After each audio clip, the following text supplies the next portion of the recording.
നിങ്ങളുടെ സൗമനസ്യത്തിന് മുന്നിൽ ഞാൻ ആദ്യമായി പ്രണമിക്കുന്നു. സൗമനസ്യം എന്ന പദത്തിന് അത് ഞാൻ ഉപയോഗിക്കാൻ കാരണം സ്വല്പനേരമെങ്കിലും നിങ്ങളെന്നെ കേൾക്കാൻ സാഹസം കാണിക്കുകയാണ്. ആ സാഹസത്തിന് സൗമനസ്യമല്ലാതെ മറ്റെന്തായിരിക്കും പ്രേരകം? അതിനാൽ നിങ്ങളുടെ ഉദാരതയ്ക്ക്, സൗമനസ്യത്തിന് ഞാൻ ആദ്യമായി എൻ്റെ കൃതജ്ഞത പ്രകാശിപ്പിച്ചതാണ്. ഈ സദസ്സിൻ്റെ മുഖം എനിക്ക് ഹൃദ്യവും മമതയോലുന്നതുമാണ്. രണ്ട് പദവും ആലോചിച്ചുപയോഗിച്ചതാണ്. ഹൃദ്യം എന്നത് ഹൃദയംഗമം എന്ന ഉദ്ദേശ്യം, മമത എന്നത് എൻ്റേത്, ഇൻറ്റിമസിയില്ലേ, എൻ്റേത് എന്ന തോന്നലാണ്. എന്തുകൊണ്ടങ്ങനെ എന്ന് നിങ്ങൾ ചോദിക്കുമോ എന്നെനിക്കറിയില്ല. അധ്യാപക സമൂഹത്തിൻ്റെ മുഖം നോക്കി സംസാരിക്കുമ്പോൾ എനിക്ക് സ്വാഭാവികമായും ഇതുപോലുള്ള ഒരു പ്രത്യേക വികാരം വളർന്നു വരുന്നു എന്നത് നിങ്ങൾക്ക് ഊഹിക്കാൻ കഴിയും. കൊതിയാണ്. അധ്യാപകരോട് സംസാരിക്കാൻ എനിക്ക് കൊതിയാണ്. എത്ര ദശകങ്ങൾ ഞാൻ അവരോട് സംസാരിച്ചു. കൊതിയാണ്. ഇതൊരു ബഹുസ്വരതയുടെ വേദിയാണെന്നും ഞാൻ നേരത്തെ അനുസ്മരിപ്പിച്ചു. ഇസ്ലാം വിശ്വാസികളുടെ യോഗമല്ലിത്. എനിക്ക് തോന്നുന്നത്, എൻ്റെ കാഴ്ച ശരിയാണെങ്കിൽ താരതമ്യേന ചെറിയൊരളവിലെ ഇവിടെ സത്യവേദ വിശ്വാസത്തിൻ്റെ അനുഗാതാക്കളുള്ളൂ. ഏറെ പേരും പ്രയോഗം ശരിയല്ലെങ്കിൽ അമുസ്ലിം സ്വഭാവത്തിലുള്ളതാണ്. അമുസ്ലിം എന്ന പ്രയോഗം സൂക്ഷ്മാർത്ഥത്തിൽ ശരിയല്ലെന്ന് പറയും. ആ നിലയ്ക്ക് ഞാൻ പറയുന്ന കാര്യങ്ങൾ പുതുമ ഓലുന്നതല്ല എന്ന് അറിയുന്നവർക്ക് തോന്നുന്നുവെങ്കിൽ എന്നോട് പൊറുക്കുക. ഞാൻ ഒന്നേ ആഗ്രഹിച്ചിട്ടുള്ളൂ, ഇവിടുന്ന് സംസാരിച്ചിറങ്ങുമ്പോഴേക്ക് പ്രവാചകനെക്കുറിച്ച് സാമാന്യമായി ഒരു ധാരണയുണ്ടാക്കുവാൻ മറ്റുള്ളവർക്ക് കഴിയുമെങ്കിൽ ഞാൻ ജയിച്ചു. അത്രയേ ഇവിടെ ഉദ്ദേശിക്കുന്നുള്ളൂ. പ്രവാചക ദർശനങ്ങളുടെ ആഴക്കയങ്ങളിൽ അഭിരമിക്കുവാനുള്ള ആഗ്രഹം എനിക്കില്ല. നേരെ മറിച്ച് സാമാന്യേന ചിലത് നിങ്ങളുടെ മുന്നിൽ സമർപ്പിക്കണം എന്ന് ആഗ്രഹമുണ്ട്. എൻ്റെ സുഹൃത്ത് ഹാരിസ് ഇവിടെ സൂചിപ്പിച്ചതുപോലെ എന്തിനത് അറിയുന്നു എന്നൊരു ചോദ്യമുണ്ട്. അറിയുന്നത് സത്യത്തിൽ ആത്മപ്രയോജകമാണ് നമുക്ക് എന്ന് ഞാൻ ധരിക്കുന്നു. ഞാൻ ഉപയോഗിക്കുന്ന ചില പദങ്ങൾ കട്ടിയുള്ളതായി തോന്നുന്നെങ്കിൽ എന്നോട് പൊറുക്കണം. നിങ്ങൾക്കത് തോന്നില്ല, നിങ്ങൾ അധ്യാപകരാണ്. എന്തുകൊണ്ട് ഞാനിത് ആത്മപ്രയോജകം എന്ന് പറയുന്നു? ഹാരിസ് മറുപടി പറഞ്ഞിട്ടുണ്ട്. ഇത് ഒരു പ്രത്യേക ജനപദത്തിൻ്റെ, മനുഷ്യവിഭാഗത്തിൻ്റെ, മതമണ്ഡലത്തിൻ്റെ, ജാതിവേദിയുടെ സങ്കുചിതമായ എന്തിൻ്റെയെങ്കിലും ആണെന്ന് ധരിക്കാതിരിക്കുക പ്രാഥമികമായി മാനുഷ്യകത്തിൻ്റെ മഹത്തായ സമ്പാദ്യങ്ങളിൽ അപ്രധാനമല്ലാത്ത ഒന്നാണിത് എന്ന് നാം ധരിക്കണം. അതറിയാൻ നാം ശ്രമിക്കുന്നില്ലെങ്കിൽ നമുക്ക് നഷ്ടപ്പെടുന്നത് അനവദ്യമായ ഒന്നായിരിക്കും എന്ന് നമ്മൾ ഓർക്കണം. അനവദ്യമായ ഒന്ന് നഷ്ടപ്പെടുന്നത് വല്ലാത്ത നഷ്ടമാണ്. പ്രവാചകൻ മുഹമ്മദ് ഏതെങ്കിലും ഒരു വിഭാഗത്തിൻ്റെ വക്താവാണ് എന്ന് ആരെങ്കിലും ധരിക്കുന്നത് വികലമായ ഒരു ധാരണയാണ്. ഞാൻ പിറന്നത് ഒരു ഹൈന്ദവ കുടുംബത്തിലാണ്. ഞാൻ വളർന്നു വന്നത് ഒരു ഹൈന്ദവ അന്തരീക്ഷത്തിലാണ്. എൻ്റെ സ്വന്തക്കാരും അടുത്തവരുമൊക്കെ വലിയൊരു ശതമാനം ഹൈന്ദവരാണ്. പക്ഷേ ഞാൻ സൂക്ഷിച്ചൊരു വികാരമുണ്ട്. വിജ്ഞാനത്തോട്, ജ്ഞാനവിജ്ഞാനങ്ങളോട്, അറിവിൻ്റെ വേദിയോട് അകൽച്ച സൂക്ഷിക്കാതെ അറിവ് സമാർജിക്കുവാനുള്ള ഏറ്റവും വലിയൊരു സംസ്കാരം അതിൻ്റെ ചെറിയൊരളവിൽ ഞാൻ സംരക്ഷിച്ചു പോന്നിട്ടുണ്ട്.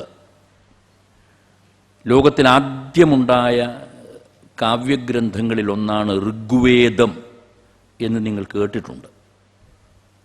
അടുത്ത് പരിചയിച്ചിട്ടുണ്ടോ എന്നെനിക്കറിയില്ല. എവിടെ ചെന്നും അറിവാർജിക്കണമെന്ന് പറയുന്ന മഹിതവചനങ്ങൾ അതിനകത്തുണ്ട്. അറിവിൻ്റെ സാർവത്രികതയും സാർവജനീനതയും ആണ് അത് ഘോഷിക്കുന്നത്. അവിടം തൊട്ട് ആരംഭിക്കും. ഞാൻ ഈ പഴക്കം കാണിക്കുവാനാണ് അത് പറഞ്ഞത്. അവിടം തൊട്ട് ആരംഭിക്കുന്നു. ഇന്ന് ഞാനൊരു സർവജ്ഞനൊന്നുമല്ല, കുറച്ച് മാത്രം അറിയുന്ന ഒരു വിദ്യാർത്ഥി മാത്രമാണ് ഞാൻ. പക്ഷേ മതഗ്രന്ഥങ്ങൾ എന്ന പ്രയോഗം ഞാൻ ഇഷ്ടപ്പെടാത്തതാണ്. ആധ്യാത്മിക ഗ്രന്ഥങ്ങളോട്, ആത്മീയ ഗ്രന്ഥങ്ങളോട് എനിക്കൊരു പ്രത്യേക പ്രതിപത്തിയുണ്ട്. സ്പിരിച്വൽ ട്രെൻഡ് അതെൻ്റെ മനസ്സിൻ്റെ പ്രവണതയാണ്. അതുകൊണ്ട് ഞാൻ വിശ്വവിശ്രുതങ്ങളായ ആത്മീയ ഗ്രന്ഥങ്ങളെ തേടിപ്പിടിച്ച് അന്വേഷിക്കുവാൻ, കണ്ടെത്തുവാൻ, പഠിക്കുവാൻ, സ്വാംശീകരിക്കുവാൻ, എസിമിലേഷൻ സാധിക്കുവാൻ ശ്രമിച്ചിട്ടുണ്ട്. എൻ്റെ മുമ്പിൽ അതിനാൽ വേദഗ്രന്ഥങ്ങളുണ്ട്, ഗീതയുണ്ട്, ബൈബിളുണ്ട്, ഖുർആൻ ഉണ്ട്, ജപ്പാസിയുണ്ട്, സെൻറ്റ് അവസ്ഥയുണ്ട്, ബൗദ്ധ ദർശനങ്ങൾ ഏറെയുണ്ട്. ഇതെല്ലാം എൻ്റെ മുന്നിൽ നിറഞ്ഞു കിടക്കുന്നുണ്ട്. ഇതൊക്കെ വായിക്കാൻ, പഠിച്ചറിയാൻ എന്നൊന്നും ഞാൻ അഹങ്കരിക്കില്ല. മനസ്സിലാക്കുവാൻ ശ്രമിച്ച ഗ്രന്ഥവിശേഷങ്ങളാണ്. ഇതൊക്കെ വായിച്ച് വരുമ്പോൾ എന്നിൽ നിറഞ്ഞു നിന്ന ഒരു വസ്തുത, എല്ലാറ്റിൻ്റെയും അന്തസ്സാരം ഒന്നാണ് എന്നാണ്.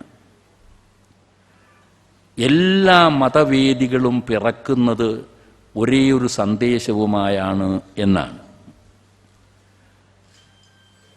ഏത് മതഗ്രന്ഥവും ലോകത്ത് പിറക്കുന്നത് ദൈവത്തിൻ്റെ ഏകത്വത്തിൽ ഊന്നി ഉറച്ചുകൊണ്ടാണ്. ഭാഗ്യദോഷം കൊണ്ട് ലോകത്ത് അത്തരത്തിലുള്ള മതങ്ങളിലൊക്കെ മായം ചേർക്കപ്പെടുകയും സമീപനങ്ങളൊക്കെ വികലമാവുകയും ചെയ്തിട്ടുണ്ട്. ഏകദൈവത്വം ഇടിച്ചു പൊളിച്ച് വികൃതമയമായി പരിണമിച്ച ദയനീയ കഥയാണ് നാം അവിടെയൊക്കെ കാണുക. പക്ഷെ കാലത്തിൻ്റെ ഈ തിരത്തല്ലലിൽ തകർന്നു പോയി മൗലിക ദർശനങ്ങൾ മിക്കതും, അഥവാ എല്ലാം എങ്കിലും. നിഷ്പക്ഷമായ ഒരു കാഴ്ചപ്പാട് വെച്ച് ഞാൻ നിങ്ങളുടെ മുമ്പിൽ സമർപ്പിക്കട്ടെ. വേദഗ്രന്ഥമായ ഖുർആൻ വിഭാവനം ചെയ്യുന്ന, പ്രബോധിപ്പിക്കുന്ന ദൈവത്തിൻ്റെ ഏകത്വം എന്നുള്ള തെളിഞ്ഞ ദൃഢരൂഢമായ ഒരു കാഴ്ചപ്പാടില്ലേ, അതിന് യുഗാന്തരങ്ങൾ കടന്നുപോയിട്ടും സംവത്സരങ്ങളേറെ പിന്നിട്ടിട്ടും ഇന്നും മങ്ങലേറ്റിട്ടില്ല എന്നത് ആശ്വാസകരമായ ഒരു വസ്തുതയാണ്. ഇസ്ലാം സംസ്കൃതി ഉയർത്തിക്കാട്ടുന്ന ഏകദൈവത്വത്തിൻ്റെ ധാരണ വികലമായി തീർന്നിട്ടില്ല. ഞാനിതൊരു മുസ്ലിം സംഘടനയുടെ ക്ഷണിക്കപ്പെട്ടവനായി കടന്നു വന്ന് വിധേയത്വം സൂക്ഷിച്ച് സംസാരിക്കുകയാണ് എന്ന് ധരിക്കരുത്. 57 വർഷം ഞാൻ പ്രസംഗിച്ചു നടന്നു. ഇന്ന് വരെ അക്ഷരം വിറ്റിട്ട് അർത്ഥം നേടാൻ ഞാൻ ശ്രമിച്ചിട്ടില്ല. ഒരു ഭൗതിക പ്രലോഭനങ്ങളും എന്നെ സ്വാധീനിച്ചിട്ടില്ല. നിഷ്കപടമായി ഞാൻ വിളിച്ചറിയിക്കുന്നു, പിറവിയുടെ കാലത്ത് ദൈവത്തിൻ്റെ ഏകത്വം എന്നത് എത്രത്തോളം ദൃഢരൂഢമായി അവതരിപ്പിക്കുവാൻ ഇസ്ലാം സംസ്കൃതിക്ക് സാധിച്ചിട്ടുണ്ടോ അതേ ദൃഢരൂഢഭാവത്തിൽ ഇന്നും വർത്തിക്കുന്നു എന്നത് ഒരു വിസ്മയകരമായ വസ്തുതയായി ഞാൻ ദർശിക്കുവാൻ ആഗ്രഹിക്കുന്നു. അതുകൊണ്ട് അതിൽ മായം ചേർക്കാതെ അതിലൂന്നി മറിച്ചു വരുന്നതൊക്കെ തന്നെ ഗുരുതരമായ, മായ്ച്ചാൽ മായാത്ത, തീർത്താൽ തീരാത്ത കുറ്റമാണെന്ന് കരുതിപ്പോരുന്ന ഇടക്ക് കയറിയ ഒരു കാര്യം ഞാൻ തൊട്ട് കാണിക്കട്ടെ. സ്വർഗനരകങ്ങളിലുള്ള വിശ്വാസം ഇസ്ലാം സംസ്കൃതിക്കുണ്ട്. നരകത്തിൽ സ്ഥിരവാസമല്ല മനുഷ്യന് കൈവരുന്നത്. ശാശ്വത ജീവിതം സ്വർഗതലത്തിൽ മാത്രവുമാണ്. നരകത്തിലൊരു നിശ്ചിത കാലം കഴിഞ്ഞാൽ അവിടെ നിന്ന് സ്വർഗത്തിലേക്ക് അവിടെയുള്ളവരൊക്കെ പ്രമോട്ട് ചെയ്യപ്പെടും. അങ്ങനെയാണ് വിശ്വാസം. പക്ഷേ എല്ലാവരും പ്രമോഷന് വിധേയരാകുന്നില്ലത്രേ. 2 തരക്കാർ അവിടെ തന്നെ കഴിയും. അവർക്ക് പ്രമോഷനില്ല. മറ്റുള്ളവർക്കൊക്കെ അവരുടെ വരിയിൽ എഴുതി വയ്ക്കും പ്രൊമോട്ടഡ് ടു ക്ലാസ് 1 എന്നെഴുതി വയ്ക്കും. സ്വർഗത്തിലേക്ക് അവർ പോകും. 2 കൂട്ടരെ പ്രമോഷൻ വിധേയരാക്കുന്നില്ല. കാരണമറിയുമോ? ഏറ്റവും ഗൗരവമെന്ന, തീർത്താൽ തീരാത്ത, പരിഹരിച്ചാലും പരിഹരിക്കപ്പെടാതെ കിടക്കുന്ന മഹാപാതകത്തിൻ്റെ കർമ്മികളോ കാരകന്മാരോ ആയിരിക്കും ആ 2 കൂട്ടർ. ആ 2 പാതകങ്ങൾ എന്തെന്നറിയുമോ? ഒന്ന്, ദൈവത്തിന് പകരക്കാരനെ കരുതിപ്പോന്നവർ, ശിർക്ക്. ദൈവത്തിന് പകരക്കാരനെ കാണുക, ദൈവം ഒന്നല്ല ഏറെയാണ് എന്ന് വിശ്വസിക്കുക. അത് ചൂണ്ടിക്കാണിക്കാനാണ് ഞാൻ ഇപ്പോഴെടുത്ത് പറഞ്ഞത്. ദൈവത്തിന് പകരക്കാരൻ കാണുന്നത് അത്ര വലിയ ഗർഹണീയമായ പാതകമാണ്, ഗൗരവമെന്ന കുറ്റമാണ്. ദൈവം ഒന്നാണ് എന്നതിന് പകരം ദൈവം അനേകങ്ങളാണ് എന്ന് പറയുന്നത് പാതകമാണെന്ന് കരുതിപ്പോരുന്ന അവർക്ക് മോചനമില്ലത്രേ. 2 അർത്ഥിയെ പുറങ്കാലിട്ട് തള്ളിയകറ്റുക. മനുഷ്യ സേവനത്തിൻ്റെ തലത്തിൽ ഹീനമായ, ക്രൂരമായ ഭാവം സൂക്ഷിക്കുക. ഈ 2 പാപങ്ങൾ, ഗർഹണീയങ്ങളായ 2 പാപങ്ങൾ അവർക്ക് മോചനമില്ലത്രേ. അതുകൊണ്ട് നരകത്തിൻ്റെ തലത്തിൽ സ്ഥിരവാസം അവർക്കാണെന്നാണ് പറയുന്നത്. കുറേ കാലത്തേക്ക് സ്ഥിരം അങ്ങനെ ഒരു വാസമില്ല, എങ്കിലും കുറേ കാലത്തേക്ക് അവർ അവിടെ തന്നെ കിടക്കേണ്ടി വരുമെന്ന് പറഞ്ഞാൽ ദൈവത്തിൻ്റെ ഏകത്വത്തിൽ ഊന്നിയുറച്ച് വിശ്വസിക്കുന്ന, ഒരുപക്ഷെ ലോകത്തിലെ ഏറ്റവും വിശ്രുതമായ മതദർശന പഥങ്ങളിൽ ഒരേ ഒന്ന് ഇസ്ലാം സംസ്കൃതിയാണ് എന്ന് ഞാൻ വിചാരിക്കുന്നു. അതുകൊണ്ട് ആ ദാർശനികമായ അചഞ്ചലതയില്ലേ, ആ അചഞ്ചലത എന്നെ വല്ലാതെ ആകർഷിക്കുന്നു. ഞാൻ നേരത്തെ സൂചിപ്പിച്ച ബൗദ്ധഗ്രന്ഥങ്ങളിൽ പോലും ബുദ്ധന്മാരൊക്കെ, ബുദ്ധാവകാശികളൊക്കെ ദൈവങ്ങളായി മാറിക്കഴിഞ്ഞ ഹീന മഹായാന കഥാതലത്തിൽ അധ്യാപകരായതുകൊണ്ട് ഞാൻ അങ്ങനെ സൂചിപ്പിക്കുന്നത് അസ്ഥാനത്തല്ലെന്ന് കരുതിപ്പോകുന്നു. അവരൊക്കെ ദൈവങ്ങളാണിപ്പോൾ ബൗദ്ധ ദർശന തലത്തിൽ പോലും.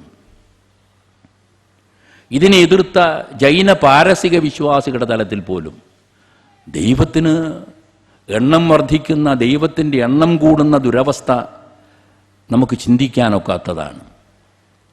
ഒപ്പം എൻ്റെ വീട്ടിൽ ഞാൻ ഭദ്രമായി സൂക്ഷിച്ചു പോരുന്ന ജപ്പാസി 1000-ലേറെ പേജുകളുള്ളൊരു ഗ്രന്ഥമാണ്. അത് വായിച്ചു കഴിഞ്ഞപ്പോൾ എനിക്ക് സത്യത്തിൽ സത്യവേദ വിശ്വാസമെന്ന് ഞാൻ കീർത്തിക്കുന്ന ഇസ്ലാം സംസ്കൃതിയോട് ആദരവ് കൂടുകയാണ്. കാരണം ഒരു മാറ്റവും വരാതെ ഈ തൗഹീദിൽ ഊന്നിയുറച്ചു നിൽക്കുന്നു എന്നതിൽ. സെൻ്റ് അവസ്ഥ ഒരുപാട് മനുഷ്യ സേവന തലത്തിൽ ഒരുപാട് സംഭാവന ചെയ്ത ഒരു മതത്തിൻ്റെ ദാർശനിക ഗ്രന്ഥമാണ്. അത് വായിച്ചു കഴിഞ്ഞപ്പോൾ 800 പേജ് വരുന്നൊരു പുസ്തകമാണ്. അത് വായിച്ചു കഴിഞ്ഞപ്പോൾ എനിക്ക് അതിൻ്റെ ഇന്നത്തെ അവസ്ഥ കഷ്ടമാണല്ലോ എന്നോർത്ത് ഞാൻ വിഷമിക്കുകയായിരുന്നു.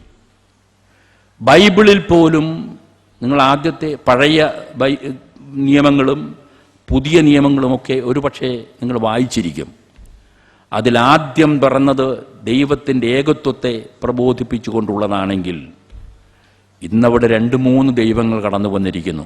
ത്രിത്വം എന്നൊക്കെ പറയുന്ന ട്രിനിറ്റിയുടെ ഭാവം നിങ്ങൾക്ക് അവിടെ കാണാം. ദൈവത്തിൻ്റെ എണ്ണം കൂടിപ്പോയിരിക്കുന്നു. അപ്പോഴും എനിക്ക് ബൈബിളിൻ്റെ മനുഷ്യ സ്നേഹപരമായ പ്രവർത്തന വൈവിധ്യങ്ങളോട് ഹൃദയംഗമമായ ആഭിമുഖ്യം സൂക്ഷിക്കുന്ന ഒരാളെന്ന് ഞാൻ സന്തോഷം കൊള്ളുകയും ഈ ദൈവത്തിൻ്റെ എണ്ണം വർദ്ധിക്കുന്ന ദുരവസ്ഥ വന്നപ്പോൾ എനിക്ക് വിഷമം തോന്നുകയുമാണ്. അപ്പോഴും അൽ ഖുർആൻ എൻ്റെ മുന്നിൽ ഉയർന്നു നിൽക്കുന്നു എന്ന് കാണാതെ പറയാതെ വയ്യ. അദ്വൈതം ഘോഷിക്കുന്ന ഭാരതീയ സംസ്കൃതി ഭഗവത്ഗീതയുടെ കുടക്കീഴിൽ നമുക്ക് ലോകത്തിലെ മുഴുവൻ മതഗ്രന്ഥങ്ങളെയും നിർത്താൻ കഴിയും. എന്നാൽ ആ അദ്വൈതം ഘോഷിച്ച ദർശനപഥത്തിൻ്റെ അനുഗാതാക്കളിൽ 30 കോടികളായി ദൈവങ്ങൾ വളർന്നിട്ടുണ്ടെങ്കിൽ അവിടെ വന്ന മായം ചേർക്കൽ എത്രമാത്രം ഗർഹണീയമാണെന്ന് നമ്മൾ ഓർക്കേണ്ടി വരും. ഞാനിത് സൂചന മാത്രമേ നിങ്ങൾക്ക് തരുന്നുള്ളൂ. കാരണം നിങ്ങൾ അധ്യാപകരാണ്. ആ നിലയ്ക്ക് നിങ്ങളോട് അധികം വിശദീകരിക്കണമെന്ന് ആവശ്യമില്ല. അതിനാൽ ഏകദൈവത്വത്തിൽ ഇപ്പോഴും അചഞ്ചലഭാവത്തോടെ ഊന്നിയുറച്ചു നിൽക്കുന്ന ഒരു മതതലം എന്ന രീതിയിൽ ഇസ്ലാമിക സംസ്കൃതിയെ ഞാൻ ഇഷ്ടപ്പെടുന്നു. ദൈവത്തിൻ്റെ അദൃശ്യതയില്ലേ, അനുപമമായ അസദൃശമായ സിദ്ധികളെക്കുറിച്ചുള്ള ബോധമില്ലേ, ആ ബോധത്തിൻ്റെ മുമ്പിൽ നാം നമിക്കുക. ഈ ദൈവമാണ് പ്രപഞ്ചം സൃഷ്ടിച്ചത് എന്ന് നാം വിശ്വസിക്കുന്നു. നമ്മളൊക്കെ വിശ്വാസികളാണ്. കുറേ വിശ്വസിക്കേണ്ടി വരും. നമ്മളൊക്കെ വിശ്വാസികളാണ്. മതധാരണയുള്ളവർക്കൊക്കെ വിശ്വാസം അനിവാര്യവുമാണ്. അതനുസരിച്ച് പറഞ്ഞാൽ ഈ ഭൂമി ഒരു കാലത്ത് തീർത്തും ഊഷരമായിരുന്നു. ഈ ഊഷരമായ ഭൂമിയിൽ പച്ച പടർപ്പുകൾ ഉണ്ടാക്കിയത് ദൈവമാണ് ആദ്യമായി. അന്ന് മറ്റ് ജീവരാശികളൊന്നുമില്ല. ഭൂമിയുടെ ഗതകാല കഥാഗതി അത് നമ്മെ ബോധ്യപ്പെടുത്തുന്നു. ഈ പച്ച പടർപ്പുകളിൽ സസ്യലതാദികളെ വളർത്തിയെടുത്തത് ദൈവമാണെന്ന് നാം അറിയുന്നു. അപ്പോഴും മറ്റ് മൃഗങ്ങളും പക്ഷികളും മനുഷ്യനും പിറന്നിട്ടില്ല. കാലം പിന്നെയും കുറെ കഴിഞ്ഞപ്പോൾ സസ്യലതാദികൾക്ക് ശേഷം പക്ഷിമൃഗാദികൾ ഇറക്കപ്പെട്ടു എന്നതും ഭൂമിശാസ്ത്രത്തിൻ്റെ കഥാഗതിയിൽ നാം അറിയുന്നു. അതും ദൈവമാണെന്നാണ് നമ്മുടെ വിശ്വാസം. ഭൂമിയെ ചമയിച്ചൊരുക്കുകയാണ്. ഭൂമിയെ സംവിധാനം ചെയ്തു നിർത്തുകയാണ്. എന്തിനോ വേണ്ടി, എന്താണെന്ന് അന്ന് നമുക്കറിയില്ല. ഭൂമി എന്ന പെണ്ണിനെ ചമയിച്ചൊരുക്കുകയാണ് ദൈവം എന്നാണ് നമ്മുടെ വിശ്വാസം. പിന്നെ പക്ഷികൾ ഇറങ്ങിയപ്പോൾ, പിന്നെ മൃഗങ്ങൾ ഇറങ്ങിയപ്പോൾ, ഏറെക്കുറെ രംഗം പാകപ്പെട്ടു വന്നപ്പോൾ മനുഷ്യനെ അവതരിപ്പിക്കുകയാണ് ദൈവം. അങ്ങനെ മനുഷ്യൻ ഭൂമിയിൽ പിറന്നു.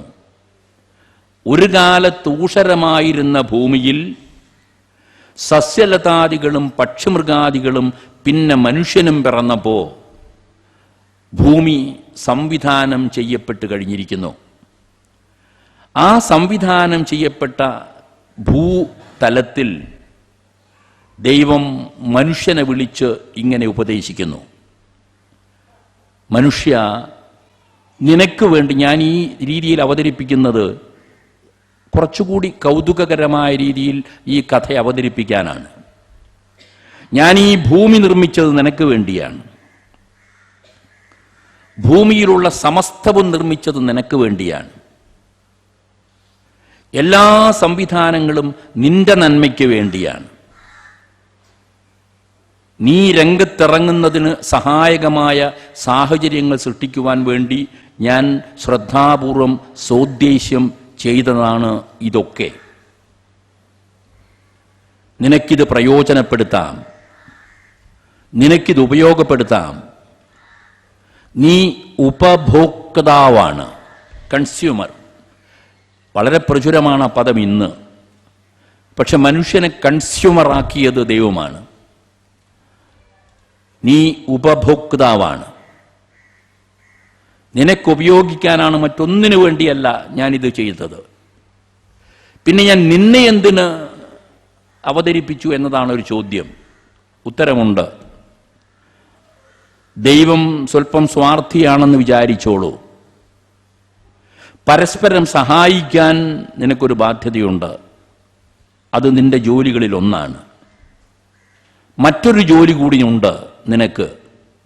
എന്നെ കീർത്തിച്ചു കൊണ്ടിരിക്കുക. നീ എൻ്റെ ശക്തിവിശേഷത്തെക്കുറിച്ച്, എൻ്റെ സർവജ്ഞതയെക്കുറിച്ച്, എൻ്റെ സകലമാന സിദ്ധികളെക്കുറിച്ചും വിസ്മയകരമായ സാധ്യതകളെക്കുറിച്ചും നീ കീർത്തിച്ചു കൊണ്ടിരിക്കണം. ഈ രണ്ട് കാര്യത്തിനാണ് മനുഷ്യ നിന്നെ ഞാൻ സൃഷ്ടിക്കുന്നത്. നിനക്ക് ജീവിക്കണം. അതിനാൽ ഇതൊക്കെ സംവിധാനം ചെയ്തിരിക്കുന്നു. പക്ഷേ നീ ഒരു കാര്യമുണ്ട്.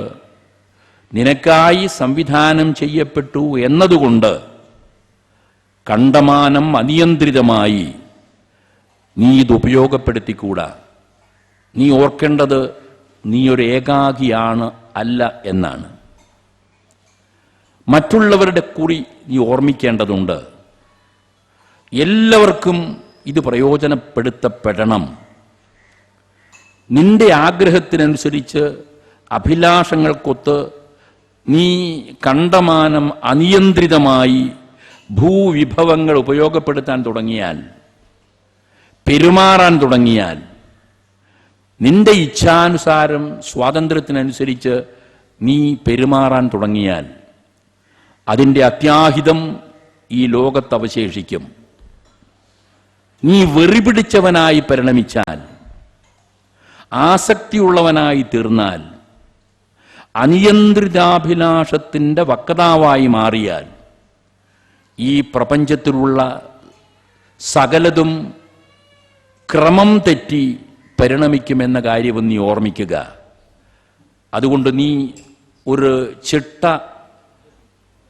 ഒരു ക്രമം, ഒരു കോഡ് ഓഫ് കോണ്ടക്ട് ഈ പ്രപഞ്ച ജീവിതത്തിൽ അനുസരിച്ചേ തീരൂ.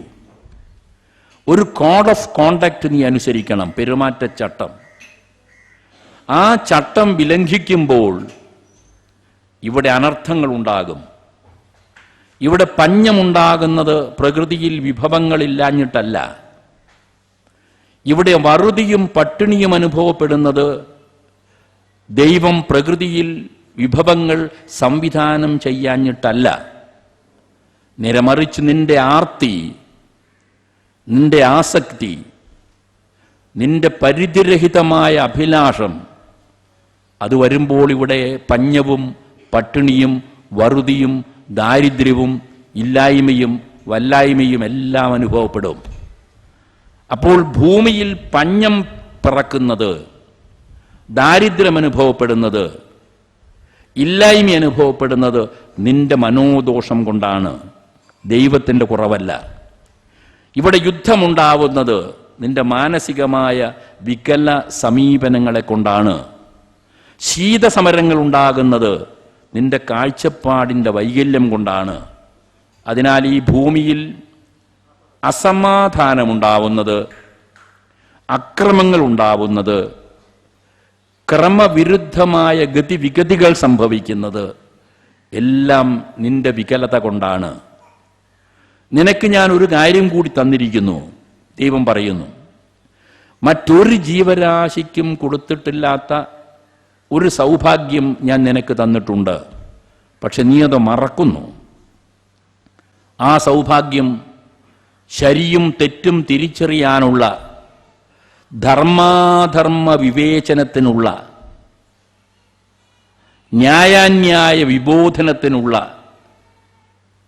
കൂടുതൽ നന്മയിലേക്ക് പടിവെച്ച് ഉയർന്നു പൊങ്ങുവാനുള്ള ഒരു സാധ്യതയാണ്, ഒരു സിദ്ധിയാണ് ഞാൻ നിനക്ക് തന്നിട്ടുള്ളത്. അതാണ് വിശേഷ ബുദ്ധി. ആർക്കും കൊടുത്തിട്ടില്ല ഞാനത്. നിങ്ങൾ ഈ വിഷയമൊന്ന് ഓർമ്മിക്കുമെങ്കിൽ മനുഷ്യൻ്റെ വ്യതിരിക്തത മനസ്സിലാകും. ആർക്കും കൊടുത്തിട്ടുള്ള വിശേഷ ബുദ്ധി മനുഷ്യനല്ലാതെ. മൃഗങ്ങൾക്ക് കൊടുത്തില്ല, തിര്യക്കുകൾക്കൊന്നിനും കൊടുത്തില്ല, പക്ഷികൾക്ക് നൽകിയില്ല. എന്തിന്?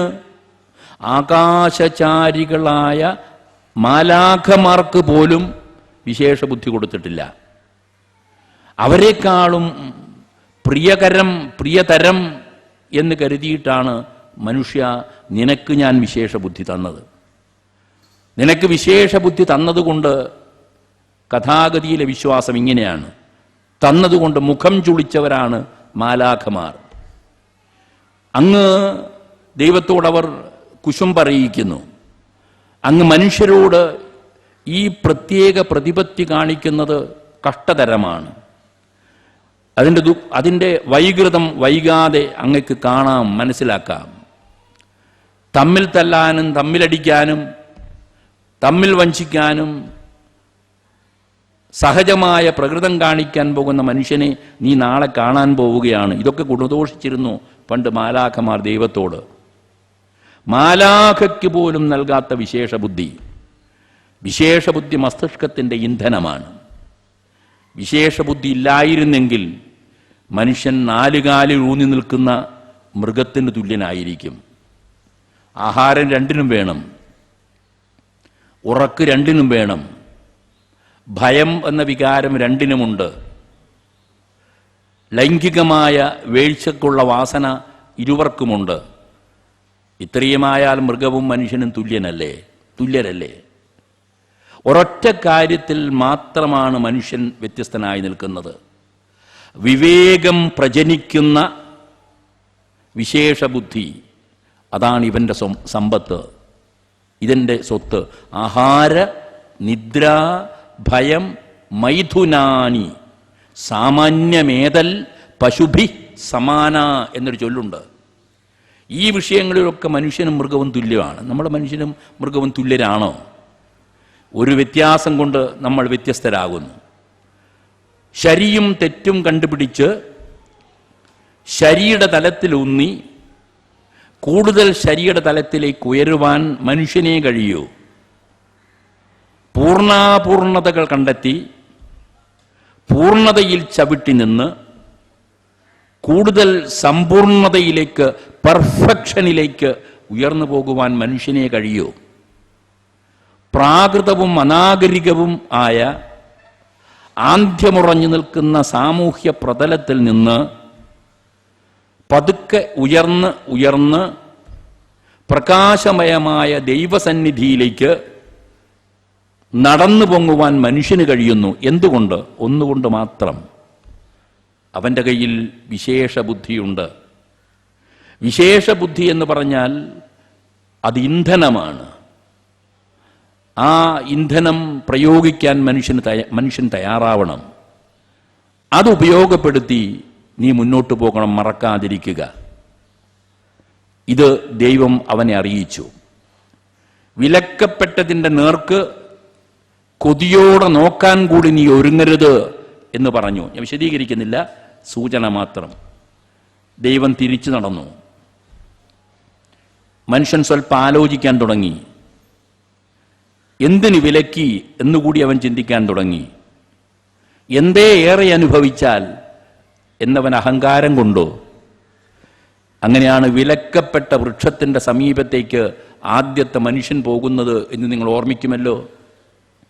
ആ വൃക്ഷത്തിൻ്റെ നേരെ പോകരുത് എന്ന് പറഞ്ഞിരുന്നു. എന്തിനാണ് അങ്ങനെ പറഞ്ഞത്? ഇവൻ്റെ കയ്യിൽ ബുദ്ധിയുണ്ടല്ലോ. അവൻ അങ്ങോട്ടേക്ക് ചെല്ലുന്നു. ആ കനി തൊട്ടുപോകരുത് എന്ന് വിലക്കിയിരുന്നു. എന്തേ അങ്ങനെ പറയാൻ? തൊട്ടാൽ തൊട്ടു, അതനുഭവിച്ചു. രണ്ടുപേരും ഒപ്പം അനുഭവിച്ചു, ആണും പെണ്ണും.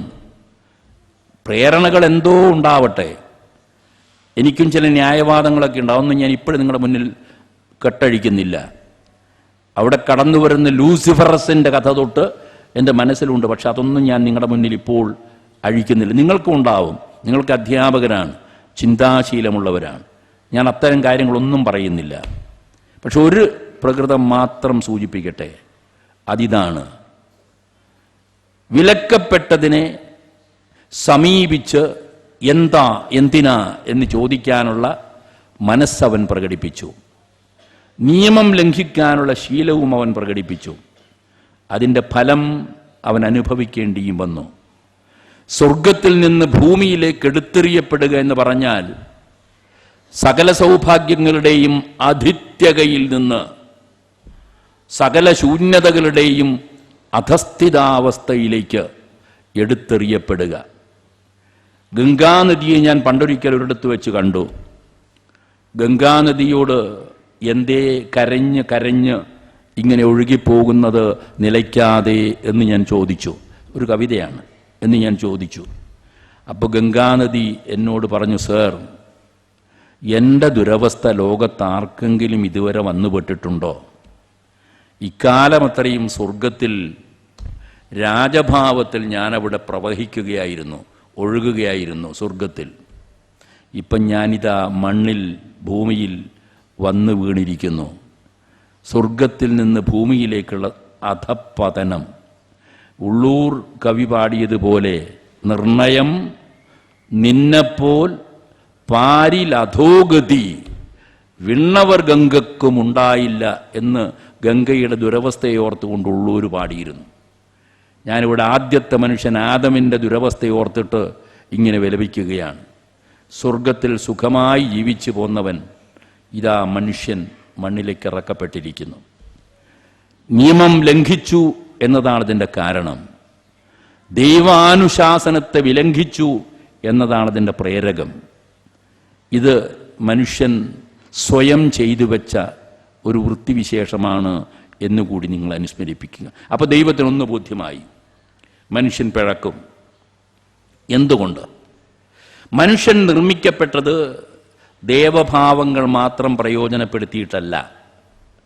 മനുഷ്യനിൽ പൈശാചികതയുമുണ്ട്. രണ്ടും മനുഷ്യനിൽ പ്രവർത്തിക്കുന്നുണ്ട്.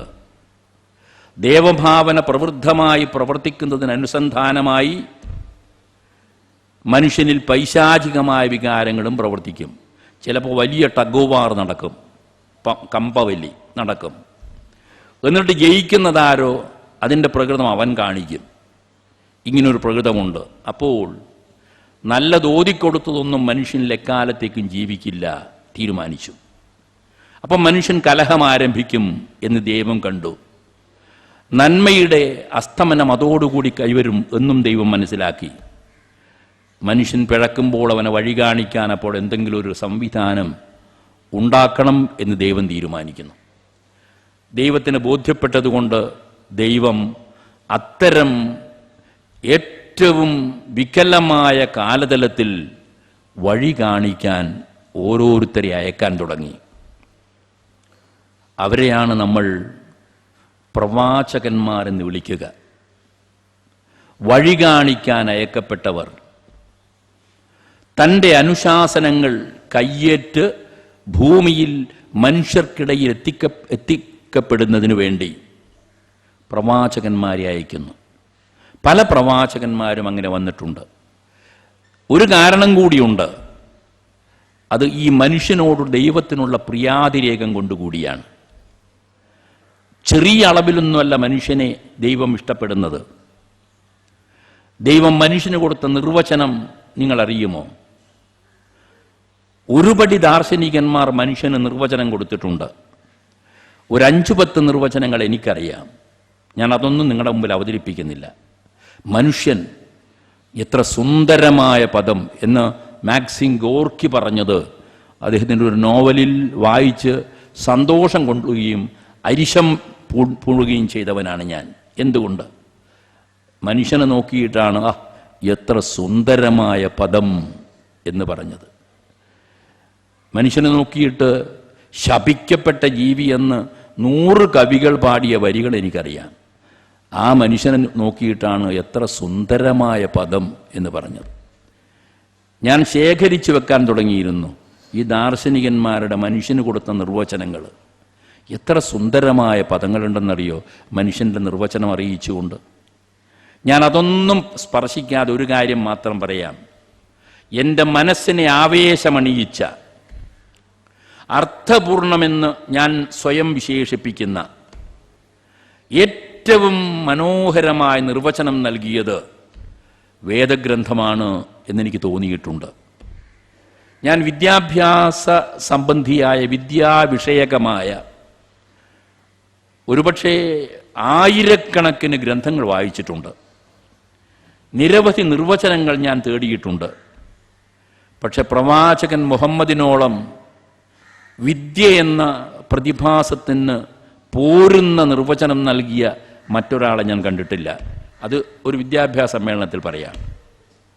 അത്ര ഉദാത്തമാണ്. ഇവിടെയാണെങ്കിൽ വേദഗ്രന്ഥം ഖുർആൻ നൽകിയതുപോലുള്ള ഒരു വചനം മനുഷ്യനെ പരിചയപ്പെടുത്താൻ മറ്റാർക്കെങ്കിലും നൽകിയതായി എനിക്കറിയില്ല. ഇന്ന് രാവിലെ വരെ ഞാനതേക്കുറിച്ച് സുൽഫിക്കർ എന്ന് പറയുന്ന ഒരു ബംഗ്ലാദേശുകാരൻ ഒരാൾ എഴുതിയ, ഒരു ദാർശനികൻ എഴുതിയ ഒരു ലഘുഗ്രന്ഥം, 64 പേജ്, ഒരു ലഘുഗ്രന്ഥം ഒരു വട്ടം കൂടി വായിച്ചാണ് വരുന്നത്.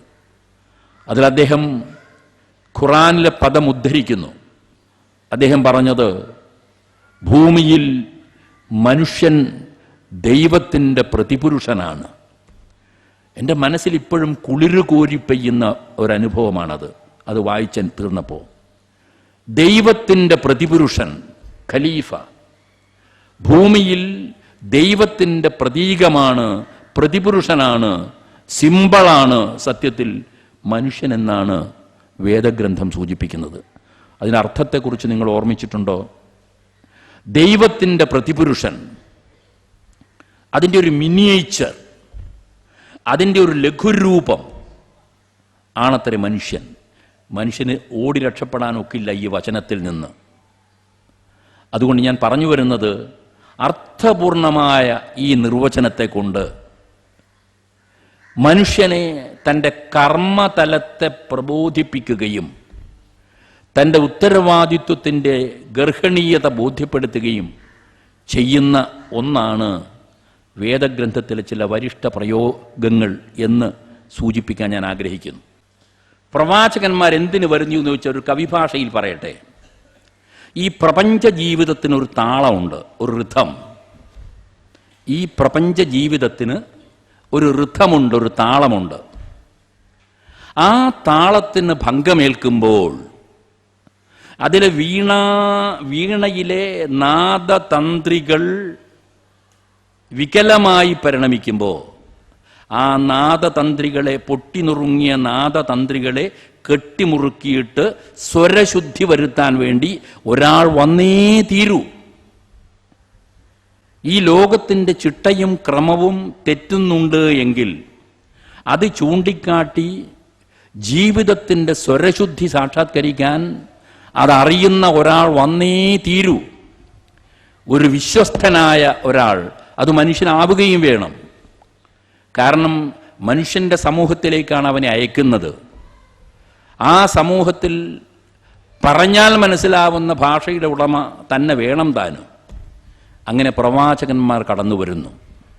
ധർമ്മം ക്ഷയിക്കുമ്പോൾ, അധർമ്മം കൊടികുത്തി വാഴുമ്പോൾ, ക്രമം തെറ്റുമ്പോൾ, താളം പിഴക്കുമ്പോൾ സ്വരശുദ്ധി സാക്ഷാത്കരിക്കുവാൻ വേണ്ടി അയക്കപ്പെടുന്ന ആളാണ് പ്രവാചകൻ എന്ന് മാത്രം നാം ധരിക്കുക. അപ്പോൾ പ്രവാചകന്റെ ദൗത്യം, പ്രവാചകന്മാരുടെ ദൗത്യം ഒന്നാണ്. ഏറ്റവും പ്രധാനപ്പെട്ട ഒരു വിചാര ബിന്ദുവായി നിങ്ങൾ കാണണം. ലോകത്തവതീർണരായ പ്രവാചകന്മാരുടെ മുഴുവനും ദൗത്യവിശേഷം ഒന്നാണ്: പ്രപഞ്ചതാളം പുനഃസ്ഥാപിക്കുക, വികലമായി കഴിഞ്ഞ ധർമ്മപ്രവണത അത് പുനഃസൃഷ്ടിക്കുക. ഒരൊറ്റ ദൗത്യമാണ്. ദൈവം ഒരാളാണെങ്കിൽ ദൈവത്തിൻ്റെ സന്ദേശം ഒന്നിൽ നിന്ന് വ്യത്യസ്തമായിരിക്കില്ല മറ്റത്. ഒരേപോലുള്ള സന്ദേശമായിരിക്കും അയക്കുക. ദൈവ സന്ദേശം സനാതനമായിരിക്കും, സ്വാഭാവികമായും അതൊന്നായിരിക്കും. വിരുദ്ധതകൾ അവിടെ വരില്ല. ഞാനൊരു ചെറിയ വിദ്യാർത്ഥി. ഞാൻ പ്രവാചകന്മാരെ പേർ വിവരം എഴുതിയിട്ട് ഒരു 10-17 പേരുടെയെങ്കിലും, 10-26 പേര് ഖുറാനിലുണ്ട്, ഒരു 17 പേരുടെയെങ്കിലും പ്രവാചകന്മാരുടെ പേർ വിവരം എഴുതിയിട്ട് അവരുടെ വിശേഷ വ്യക്തിത്വത്തെ കീർത്തിക്കുന്ന വരികൾ സമാഹരിച്ചെഴുതി പഠിക്കാൻ ശ്രമിച്ചിട്ടുണ്ട്. ഞാൻ ദൈവത്തെ സാക്ഷി നിർത്തി പറയട്ടെ, എൻ്റെ ബോധ്യം, ഒരുപക്ഷെ ഞാൻ ഈ ബോധ്യം നിങ്ങളുടെ മുമ്പിലാണ് ആദ്യമായി പറയുന്നത്. എൻ്റെ ബോധ്യം, സജാതീയ സ്വഭാവമുള്ള ശബ്ദം, സ്വരം, പ്രകൃതം മാത്രമേ സകല പ്രവാചകന്മാരുടെയും വചനങ്ങളിലും ദർശനങ്ങളിലും എനിക്ക് കാണാനൊത്തിട്ടുള്ളൂ. ഒരു പ്രവാചകനും മറ്റൊരു പ്രവാചകനിൽ നിന്ന് അന്യനാവുന്നില്ല. ചില പ്രവാചകന്മാർ പ്രാദേശികമായ പ്രശ്നങ്ങളെ വ്യവഹരിച്ചിട്ടുണ്ടാകൂ. ചില പ്രവാചകന്മാർ വിശ്വവ്യാപകമായ പ്രശ്നങ്ങളെ പ്രകാശിപ്പിച്ചിട്ടുണ്ട്. എന്തു വന്നാലും പൂർവാപര വിരുദ്ധത ഒരിടത്തും കാണുവാൻ എനിക്കൊത്തിട്ടില്ല. അതിൽ ഞാൻ ഒരു പ്രത്യേകത നിങ്ങളെ അറിയിക്കട്ടെ. ലോകത്തിൽ അവതീർണരായ സകല പ്രവാചകന്മാരെയും വിലയിരുത്താൻ ശ്രമിച്ചപ്പോൾ എനിക്ക് ബോധ്യപ്പെട്ട ഒരു സത്യം എന്താണെന്നറിയുമോ? പല പ്രവാചകന്മാരും പ്രാദേശിക പ്രശ്നങ്ങളിൽ ഊന്നിയാണ് തങ്ങളുടെ കർമ്മപഥത്തെ നിർണയിച്ചിട്ടുള്ളത്. ഈ പ്രവാചകന്മാരിൽ നിന്നൊക്കെ വ്യത്യസ്തമായി ഒരേ പ്രവാചകനെ ലോകമനസ്സിനെ അഭിസംബോധന ചെയ്തുകൊണ്ട് സംസാരിച്ചിട്ടുള്ളൂ എന്നാണ് എനിക്ക് തോന്നിയിട്ടുള്ളത്. ഒരു പ്രവാചകനെയും ഞാൻ രണ്ടാം നിരയിലേക്ക് തള്ളി മാറ്റുന്നില്ല. ക്രിസ്തുവായാലും ബുദ്ധനായാലും ലോകത്തിൽ അവതീർണരായ പ്രഖ്യാതരായ സകല പ്രവാചകന്മാരെയും ആദരപൂർവം ഉയർത്തി നിർത്തിക്കൊണ്ട് തന്നെ ഞാൻ വിളിച്ചറിയിക്കട്ടെ, വിശ്വമനസ്സിനോട് സംസാരിച്ച ഒരു പ്രവാചകനെ മാത്രമേ ഞാൻ പരിചയപ്പെട്ടിട്ടുള്ളൂ. തൻ്റെ പണ്ഡിത ഗോഷ്ഠികളുടെ ഉത്ഥാനത്തിന് വേണ്ടി ശ്രമിച്ചവരുണ്ട്. തൻ്റെ പരിസരത്തിലുള്ള പ്രാദേശികമായ പ്രശ്നങ്ങളുടെ പരിശമനത്തിന് വേണ്ടി പരിശ്രമിച്ചവരുണ്ട്. തൻ്റെ രാജ്യത്തിലെ കാലഘട്ടത്തിലെ ദരിദ്രവാസികളുടെ വിമോചനത്തിന് വേണ്ടി പരിശ്രമിച്ചവരുണ്ട്. സ്നേഹശൂന്യമായ തൻ്റെ ജീവിത സാഹചര്യത്തിൽ നിന്ന് സ്നേഹപുഷ്കലതയിലേക്ക് മനുഷ്യനെ നയിച്ച പ്രവാചകന്മാരുണ്ട്. എല്ലാവരും ധർമ്മമാണ് അനുഷ്ഠിച്ചത്. എല്ലാവരും ഉദാത്തോജ്വലമായ കർമ്മതലമാണ് അംഗീകരിച്ചത്. എന്നാൽ എപ്പോഴും മനുഷ്യ സാമാന്യത്തെ, ലോകമനസ്സിനെ അഭിസംബോധന ചെയ്തുകൊണ്ട് ഇവിടെയായാലും അവിടെയായാലും എവിടെയായാലും മനുഷ്യനെ പടിപടിയായി ഉയർത്തി ഏകനായ ദൈവത്തിൻ്റെ സന്നിധിയിലേക്ക് ഉയർത്തുന്നതിന് പരിശ്രമിച്ച ഒരു പ്രവാചകനെ മാത്രമേ എൻ്റെ ഹൃദയത്തിൻ്റെ അഗാധതകൾ സൂക്ഷിക്കുന്നുള്ളൂ. എല്ലാവരോടും ഞാൻ ആദരവ് കാണിക്കുന്നു. ആ പ്രവാചകനോട് ഞാൻ പ്രത്യേകത സൂക്ഷിക്കുകയും മറ്റ് പ്രവാചകന്മാരെ മുഴുവനും പ്രാദേശികതയിലൂന്നിയ പ്രവാചകന്മാരെന്ന് വിശേഷിക്കുമ്പോൾ ദൈവമേ അവരുടെ ആത്മാവ് എനിക്ക് മാപ്പ് തരട്ടെ, പ്രാദേശികതയിലൂന്നിയ നാഷണൽ പ്രോഫറ്റ്സ് എന്ന് ഞാൻ വിശേഷിപ്പിക്കുകയും ഒരു പ്രവാചകനെ മാത്രം വേൾഡ് പ്രൊഫറ്റ് എന്ന് വിളിക്കാൻ ഇഷ്ടം കൊള്ളുകയും ചെയ്യുന്നു. ഇത് ഒരു ദിവസത്തെ എൻ്റെ ധാരണയിലൂടെ ഉരുത്തിരിഞ്ഞു വന്ന കാഴ്ചപ്പാടല്ല. ഒരുപാട് ഗ്രന്ഥങ്ങളുടെയും ജീവിതാനുഭവങ്ങളിലൂടെയും കടന്നു വന്നപ്പോൾ പ്രവാചകന്മാരെ വ്യത്യസ്തരായി കണ്ട് വിലയിരുത്തി ഒരു നിഗമനത്തിലെത്താൻ ശ്രമിച്ചപ്പോൾ അവരൊക്കെ ആദരണീയമായ മനുഷ്യസേവനം നിർവഹിച്ചവരാണ് എന്നുറപ്പിക്കുകയും എവിടെ താളഭംഗം വരുന്നുവോ ആ ഭംഗം മാറ്റിയിട്ട് സുസ്വരത പ്രയോഗത്തിൽ വരുത്താൻ ശ്രമിക്കുകയും ചെയ്തു എന്ന് സമ്മതിക്കുന്നതോടൊപ്പം അവരൊക്കെ പ്രാദേശിക അല്ലെങ്കിൽ ദേശീയ സ്വഭാവത്തിലുള്ള പ്രവാചകന്മാരാണ് എന്ന് വേർതിരിക്കുകയും വിശ്വപ്രവാചകനായിട്ട് ഞാൻ മുഹമ്മദ് നബിയെ മാത്രം കാണുകയും ചെയ്യുന്നു. അദ്ദേഹത്തെ അതുകൊണ്ട് ഞാൻ വേൾഡ് പ്രോഫറ്റ് എന്ന് പറയുന്നു. മറ്റതൊക്കെ നാഷണൽ പ്രോഫറ്റ്സ് ആണെന്നും ഞാൻ വിളിക്കുന്നു. ഈ വ്യത്യാസം എന്തുകൊണ്ട് എന്നത് വിശദീകരിക്കുവാൻ ഈ വേദി എന്നെ ശക്തനാക്കുന്നില്ല, സമർത്ഥനാക്കുന്നില്ല എന്ന് മാത്രം ഞാൻ സൂചിപ്പിക്കട്ടെ. ഒരുപക്ഷേ ഖുറാനിൽ ഈ ശബ്ദസ്വരത്തിൻ്റെ സവിശേഷത എനിക്ക് ബോധ്യപ്പെടുന്നത് ഇങ്ങനെയാണ്. ഒരുപാട് പ്രവാചകന്മാരുടെ പേരുകൾ ഉദ്ധരിച്ചിട്ടുണ്ട് ഖുറാൻ. അവിടെയൊക്കെ ഹേ നൂഹ് എന്ന്, ഹേ അബ്രഹാം എന്ന് പ്രവാചകന്മാരുടെ പേരങ്ങനെയാണ് അഭിസംബോധന ചെയ്തിട്ടുള്ളത്. ഞാൻ താല്പര്യത്തോടെ ശ്രദ്ധിച്ചു, എന്തുകൊണ്ട് അവരെ ഹേ നബി എന്ന് വിളിക്കുന്നില്ല, ഹേ റസൂൽ എന്ന് വിളിച്ചില്ല? ഞാൻ ഒരുപാട് ശ്രമിച്ചിട്ടുണ്ട് കണ്ടുപിടിക്കാൻ. 114 അധ്യായങ്ങളിൽ 6666 പരം വരുന്ന ആയത്തുകളിൽ കിടന്നുരുണ്ട് പരിശോധിച്ചിട്ടും ഒരിടത്ത് പോലും മറ്റൊരു പ്രവാചകനെ ഹേ റസൂൽ എന്ന് വിളിച്ചതായി എനിക്ക് കാണുവാൻ കഴിഞ്ഞിട്ടില്ല. ഹേ നബി എന്ന് വേദഗ്രന്ഥത്തിൽ വിളിച്ചതായി ഞാൻ മനസ്സിലാക്കുന്നില്ല. പക്ഷെ പ്രവാചകൻ മുഹമ്മദിനെ വിളിക്കുമ്പോൾ ഹേ റസൂൽ എന്ന് വിളിക്കുന്നു, ഹേ നബി എന്ന് വിളിക്കുന്നു. എന്തുകൊണ്ടങ്ങനെ വിളിക്കുന്നു എന്ന് നിങ്ങളൊന്ന് ആലോചിക്കണം എന്ന് ഞാൻ അപേക്ഷിക്കുകയാണ്. എൻ്റെ കാഴ്ചപ്പാട് വികലമാണെങ്കിൽ നിങ്ങൾ എന്നെ അറിയിക്കുമെങ്കിൽ, അത് സോദാഹരണം എന്നെ ബോധ്യപ്പെടുത്തുമെങ്കിൽ അതനുസരിക്കാൻ എനിക്ക് താല്പര്യമേ ഉള്ളൂ. ഞാൻ മനസ്സിലാക്കുന്നത് റസൂൽ എന്ന് പറഞ്ഞാൽ വേദഗ്രന്ഥം നൽകപ്പെട്ടവനാണ് റസൂൽ. എല്ലാ പ്രവാചകന്മാരും റസൂലുകളല്ല. എല്ലാ പ്രവാചകന്മാരുടെ കയ്യിലും വേദഗ്രന്ഥം കൊടുത്തിട്ടില്ല ദൈവമെന്നാണ്. വേദഗ്രന്ഥത്തിൻ്റെ കർത്താവ് ദൈവമാണ്. ഗ്രന്ഥത്തിൻ്റെ പബ്ലിഷർ എന്നല്ല അർത്ഥത്തിൽ ഞാൻ പറഞ്ഞത്. ഈ വചനങ്ങളൊക്കെ ദൈവികമാണ് എന്നർത്ഥ തലത്തിലാണ്. അതുകൊണ്ട് എല്ലാ പ്രവാചകന്മാരുടെയും കയ്യിൽ ഇഞ്ചീലില്ല, തൗറാത്തില്ല, അതുപോലെ ജപ്പാസിയില്ല, സെൻ്റവസ്ഥയില്ല, ഇതൊന്നും ഖുറാനില്ല, ഇതൊന്നുമില്ല. ഇല്ലാത്ത പല പ്രവാചകന്മാരുമുണ്ട്. ഏത് പ്രവാചകന്റെ കയ്യിൽ നിങ്ങൾ വേദഗ്രന്ഥം കാണുന്നു ആ പ്രവാചകൻ നിങ്ങൾക്ക് റസൂൽ എന്ന് വിളിക്കാം. പ്രവാചകൻ മുഹമ്മദിനെ ഹേ റസൂൽ എന്നേ വിളിച്ചിട്ടുള്ളൂ. റസൂലിന് വേണ്ട ലാക്ഷണികത, ലക്ഷണവിശേഷങ്ങൾ പ്രവാചകൻ മുഹമ്മദിൽ മാത്രമാണ് ബോധ്യപ്പെട്ടത് എന്നതുകൊണ്ടാണോ അങ്ങനെ വിളിച്ചത് എന്ന് ഞാൻ നിഗമനത്തിലെത്തിയിട്ടില്ല. ഞാൻ ഇപ്പോഴും ആലോചിച്ചു കൊണ്ടിരിക്കുന്നു. ഒന്ന് തീർച്ച, പ്രവാചകൻ മുഹമ്മദ് വ്യതിരിക്തനാണ്. അദ്ദേഹം ഒരിക്കലും ഏതെങ്കിലും ഒരു പ്രത്യേക വിഭാഗത്തിൽപ്പെട്ട ഒരു ജനത്തെ സംബോധന ചെയ്തില്ല. ഏതെങ്കിലും ഒരു വിശ്വാസ വിഭാഗത്തെ സംബോധന ചെയ്തില്ല. വ്യതിരിക്തത, വിഭിന്നത, വ്യത്യസ്തതയോലുന്ന ഏതെങ്കിലും ഒരു സമൂഹത്തെ പേർ ചൊല്ലി വിളിച്ചില്ല. അദ്ദേഹം എന്നും വിളിച്ചത് മനുഷ്യ സാമാന്യമേ എന്ന് മാത്രമേയുള്ളൂ. അതിന് ഹിമാലയം അതിർത്തി രേഖയല്ല. മക്കയും മദീനയും ഒന്നും അതിർത്തി നിർണയിക്കപ്പെട്ട ഒരിടമല്ല അതിന്. ഹേ മനുഷ്യ സാമാന്യമേ, ആഫ്രിക്കയിലെ കറുത്ത വർഗക്കാരൻ അതിൽപ്പെടും, അമേരിക്കയിലെ വെളുത്തവൻ അതിൽപ്പെടും,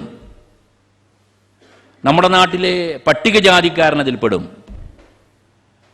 ലോകത്തിൽ ഏത് ധ്രുവത്തിൽ ജീവിക്കുന്ന ആളുകളും അതിൽപ്പെടും. മനുഷ്യ സാമാന്യമേ എന്നേ വിളിച്ചുള്ളൂ. മാനുഷകത്തിൻ്റെ പ്രവാചകരത്നമായതിനാൽ വിശദീകരിക്കാതെ ഞാൻ വന്നെത്തുകയാണ് വേഗ നിഗമനത്തിലേക്ക്. മാനുഷ്യകത്തിൻ്റെ പ്രവാചകരത്നമായി. അതിനാൽ ഞാൻ പ്രവാചകൻ മുഹമ്മദിനെ കീർത്തിക്കാൻ ആഗ്രഹിക്കുന്നു. പ്രവാചകൻ കൊണ്ടുവരുന്നത് ദൈവിക സന്ദേശം. ദൈവിക സന്ദേശം എന്ത് എന്ന് ചോദിച്ചാൽ ഏകസ്വരതയുടേതാണ്.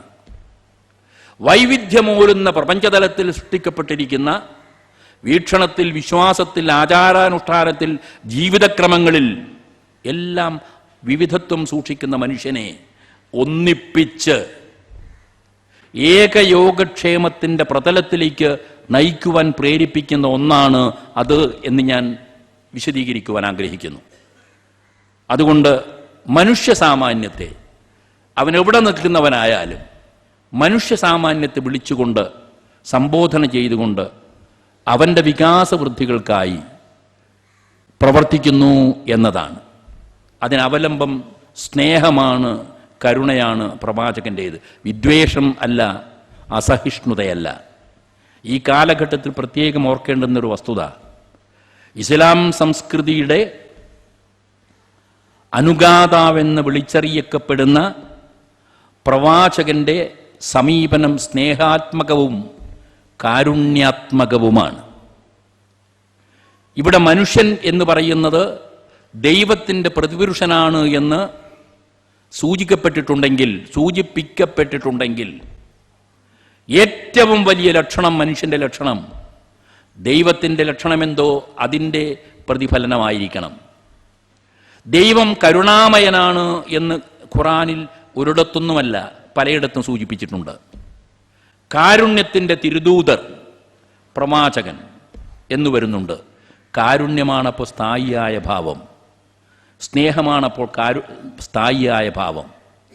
ആ സ്നേഹം, കാരുണ്യം ഉൾക്കൊള്ളാൻ കഴിയുന്നില്ല മനുഷ്യ സമൂഹത്തിനെങ്കിൽ മനുഷ്യൻ ദൈവത്തിൻ്റെ പ്രതിപുരുഷനായി ജീവിക്കാൻ അർഹനാവുന്നില്ല എന്ന് സൂചിപ്പിക്കുവാൻ ഞാൻ ആഗ്രഹിക്കുന്നു.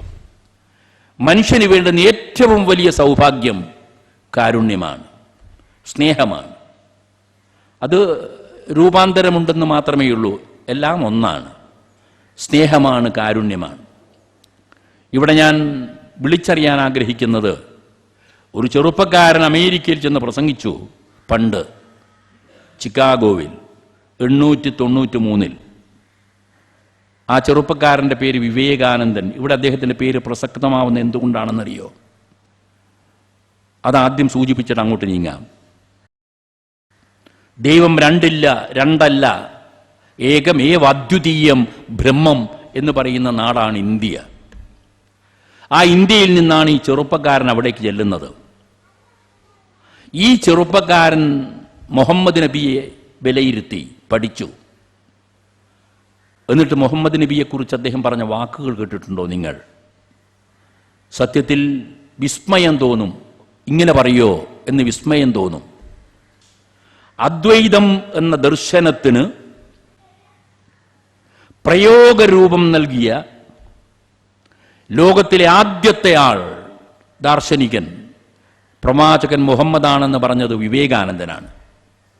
ലോർഡ് ഓഫ് മെർസി എന്നാണ് അള്ളാഹുവിന് പ്രവാചകൻ കൊടുത്ത വിശേഷണം. കാരുണ്യത്തിൻ്റെ നായകൻ.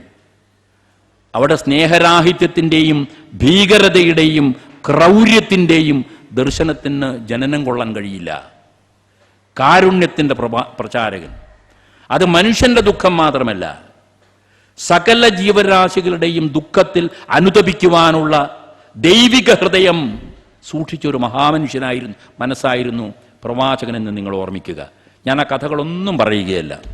എൻ്റെ മനസ്സിൽ നിറഞ്ഞു കിടക്കുന്നു പ്രവാചകൻ്റെ കഥകൾ. അത് പ്രാണിയായാലും പുഴുവായാലും പക്ഷിയായാലും മൃഗമായാലും മനുഷ്യനായാലും എല്ലാ ജീവരാശികളോടും ഹൃദയംഗമമായ ആഭിമുഖ്യം, കാരുണ്യം, സ്നേഹവായ്പ് പ്രകടിപ്പിച്ച മനുഷ്യൻ. ഒരിടത്ത് സൂചിപ്പിച്ചിട്ടുണ്ട്, ഒരു പ്രഖ്യാതമായ ഹദീസ് ഞാൻ ഓർമ്മിക്കുന്നു. ഒരിടത്ത് സൂചിപ്പിക്കുന്നുണ്ട്, ഒരു പക്ഷിക്കൂട് പോലെ. അപ്പോഴാണ് ഇന്ത്യയുടെയും പ്രവാചകന്റെ ദർശനങ്ങളുടെയും സജാതീയത എനിക്ക് ബോധ്യപ്പെടുന്നത്. ഒരു പക്ഷിക്കൂട് പോലെ ഈ ലോകം, നമ്മൾ ഗ്ലോബൽ വില്ലേജിനെ കുറിച്ച് പഠിച്ചില്ലേ ഈ കാലത്ത്? ആഗോള ഗ്രാമത്തെക്കുറിച്ച് പഠിച്ചില്ലേ? ഈ ലോകത്തെ ഒരു ഗ്രാമമായി, കൊച്ചു ഗ്രാമമായി ഒതുക്കി കാണിക്കുക. അതിൽ ജീവിക്കുന്നവർ എങ്ങനെ ജീവിക്കും എന്ന്, അതിൽ ജീവിക്കുന്നവരെ പോലെ ജീവിക്കണമെന്ന്. ഇത് തന്നെ ഭാരതീയതയിലുമുണ്ട്. പ്രവാചകൻ മുഹമ്മദ് ഇത് പറഞ്ഞിട്ടുണ്ട്. ഈ ലോകത്തെ ഒരു പക്ഷിക്കൂട് പോലെ കണ്ട്, ഞാൻ ഇന്നത്തെ ഇതിൻ്റെ പ്രകാശനം ചെയ്യുന്ന സന്ദർഭത്തിൽ അവിടെ ഒരു ഒരു ഒരു ഒരു പറവയുടെ ചിത്രം ഞാൻ കണ്ടതായി ഓർമ്മിക്കുന്നു. കണ്ടുപോയതാണ് ഞാൻ. സമാധാനത്തിൻ്റെ പ്രതീകമായി ആരും സ്വീകരിക്കുന്ന പറവയാണ്. പറവകളുടെ ഒരു കൂട്, തമ്മിൽ കൊക്കുകൾ തമ്മിലുരുമ്മി, ചിറകുകൾ തമ്മിൽ സ്പർശിച്ചുരുമ്മി, സ്നേഹം പങ്കുവയ്ക്കുന്ന സ്നേഹമയമായ ഒരു പക്ഷിക്കൂട് പോലെ എന്ന് പ്രവാചകൻ ഒരു ഹദീസിൽ പറഞ്ഞത് ഞാൻ ഓർമ്മിക്കുന്നുണ്ട്. ഇന്ത്യയും ആ സംസ്കൃതിയുടെ അനുഗാതാക്കളാണ്. ഔപനിഷദികമായ ഒരു ചൊല്ലുണ്ട്, എത്ര വിശ്വം, ഇല്ലേ, ഉണ്ട്, എത്ര വിശ്വം ഭവത്യേക നീടം എന്നൊരു ചൊല്ലുണ്ട്. നീടം എന്ന് പറയുന്നത് പക്ഷിക്കൂട് എന്ന അർത്ഥം. എത്ര വിശ്വം, ഈ വിശ്വം, ഭവത്യേക നീടം, ഒരു പക്ഷിക്കൂട് പോലെ, ഇതിനകത്ത് പക്ഷികളെപ്പോലെ പ്രശാന്തതയോടെ കഴിയുന്ന ഒരവസ്ഥ വരുത്തണം എന്ന്. അതായിരുന്നു അതിൻ്റെ ഉദ്ദേശ്യവും. അപ്പോൾ പ്രവാചകൻ മുഹമ്മദ്, ആ മുഹമ്മദ് വിശ്വപ്രവാചകൻ എന്ന രീതിയിൽ മാനുഷ്യകത്തിൻ്റെ ഏകതയ്ക്കും ക്ഷേമത്തിനും വേണ്ടി പറയുകയും പ്രവർത്തിക്കുകയും ചെയ്താൽ, എന്തുകൊണ്ട് ഈ രണ്ട് വാക്കുകൾ ഞാൻ പറഞ്ഞു എന്നല്ലേ? ലോകത്ത് ഒരുപാട് പ്രവാചകന്മാരുണ്ട്. ദർശനങ്ങൾ വാഗ്രൂപേണ പ്രചരിപ്പിച്ചവർ, പണ്ഡിത ഗോഷ്ഠികളിലൂടെ പ്രസരിപ്പിച്ചവർ, ശിഷ്യ സമൂഹത്തിലൂടെ നാട്ടുകാരുടെ മുമ്പിലെത്തിച്ചവർ. പക്ഷെ പ്രവാചകൻ മുഹമ്മദ് വ്യത്യസ്തനായി നിൽക്കുന്നു. ആദർശത്തെയും ആചരണത്തെയും അന്യോന്യം തൊട്ടു നിൽക്കാത്ത, ബന്ധപ്പെട്ട കഴിയാത്ത രണ്ട് കരകളാക്കി അകറ്റി നിർത്താതെ ആദർശങ്ങളെയും ആചരണങ്ങളെയും സംബന്ധിപ്പിച്ചുകൊണ്ട് ആദർശങ്ങളും ആചരണങ്ങളും തമ്മിലുള്ള വിടവൊടുക്കിയ, ആദർശം തന്നെ ആചരണം, താൻ ആചരിച്ചതെന്തോ അത് തന്നെ തൻ്റെ ആദർശം എന്ന് കീർത്തിച്ച മനുഷ്യൻ. ഈ ഒരു വ്യതിരിക്തത പ്രവാചകൻ മുഹമ്മദിനാണ് ഞാൻ അന്ന് കണ്ടത്. അതുകൊണ്ടാണ് ഞാൻ ചിലപ്പോൾ എടുത്തു പറയുന്നത്, ഈ വേദഗ്രന്ഥം എന്ന് പറഞ്ഞാൽ കാൾ മാർക്സ് എഴുതിയ ദാസ് കാപ്പിറ്റൽ പോലെയോ, ഹെഗലിൻ്റെ ഭൗതികശാസ്ത്രപ്രവണമായ ഗ്രന്ഥങ്ങളെപ്പോലെയോ, ലോകദാർശനികന്മാരുടെ ചിന്തിക്കാൻ കൂടി നമുക്ക് പ്രയാസം തോന്നിക്കുന്ന അത്ഭുതങ്ങളായ കണ്ടെത്തലുകളുടെ പരാമർശങ്ങളെ പറ്റിയോ അന്നുമല്ല. പ്രവാചകന്റെ ഖുർആൻ എന്ന് പറയുന്നത് ആദർശങ്ങളുടെ പ്രബോധനങ്ങളല്ല,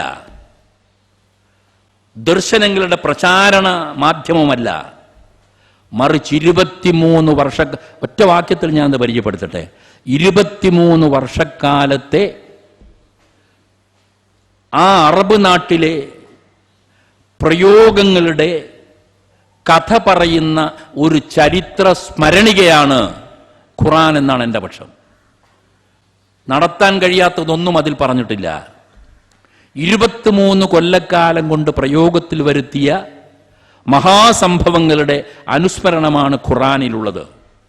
അതുകൊണ്ട് പ്രയോഗമാണത്. ആദർശത്തെയും ആചരണത്തെയും ഒപ്പം കാട്ടിത്തന്ന ചില പ്രവാചകന്മാർ ആദർശം പ്രചരിപ്പിക്കുന്നു.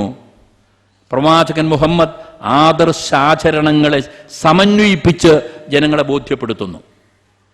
അതുപോലുള്ള പ്രവാചകന്മാർ കുറച്ചേ ഉള്ളൂ എന്നാണ് എനിക്ക് തോന്നുന്നത്.